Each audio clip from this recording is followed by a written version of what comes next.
নমস্কার, শুরু করছি বিশ্ববার্তা। আমি সুবর্ণা রয়েছে আপনাদের সঙ্গে। ভারত পাকিস্তানের সঙ্গে নিয়মিত যোগাযোগ রাখছে আমেরিকা। বাকযুদ্ধ বন্ধ করতে হবে বললেন মার্কিন প্রেসিডেন্ট। আলোচনার মাধ্যমে সমস্যার সমাধান, প্রয়োজনে মধ্যস্থতায় রাজি ডোনাল্ড ট্রাম্প। চীন রাশিয়া মধ্যস্থতা করুক, নিরপেক্ষ তদন্ত কমিটি তৈরি করুক দু দেশ, প্রয়োজনে পশ্চিমের 27টা দেশ তদন্ত কমিটি থাকুক বলল পাকিস্তান। মোদির বিরুদ্ধে মিথ্যার অভিযোগ, পাল্টা পাকিস্তানকে হুঁশিয়ারি ভারতের। রাশিয়াকে সেনা পাঠাচ্ছে উত্তর কোরিয়া। ইউক্রেনের বিপক্ষে যুদ্ধ করবে উত্তর কোরিয়ার সেনা। আজ সেনা যাচ্ছে ক্রেমলিনে। আমেরিকা যুদ্ধ চালাতে পারে ইউক্রেনের পক্ষে। ইরানের বন্দরে বিস্ফোরণ, মৃতের সংখ্যা বেড়ে হলো 40, গুরুতর আহত 800। নাশকতা কিনা খতিয়ে দেখছে ইরান সরকার।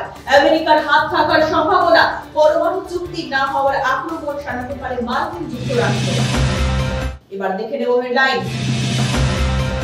পাকিস্তানকে সব ধরনের সাহায্য চীনের। অরুণাচল সীমান্তে বাড়ল লাল কোড।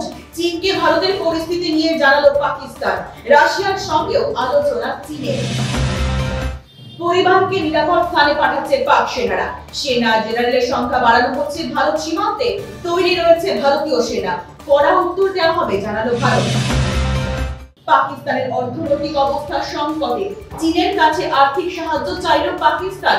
বাড়ছে জ্বালানির দাম। পাকিস্তানকে আর্থিক সাহায্য দিতে রাজি চীন। আমেরিকার সঙ্গে পরমাণু চুক্তি না করলে ইরান খুব খারাপ কাজ করবে, হুঁশিয়ারি ইসরায়েলের। চতুর্থ দফায় আলোচনা হবে আমেরিকার সঙ্গে। পরমাণু চুক্তি না হলে ইরানের উপর হামলা, বললেন নেতানিয়াহু।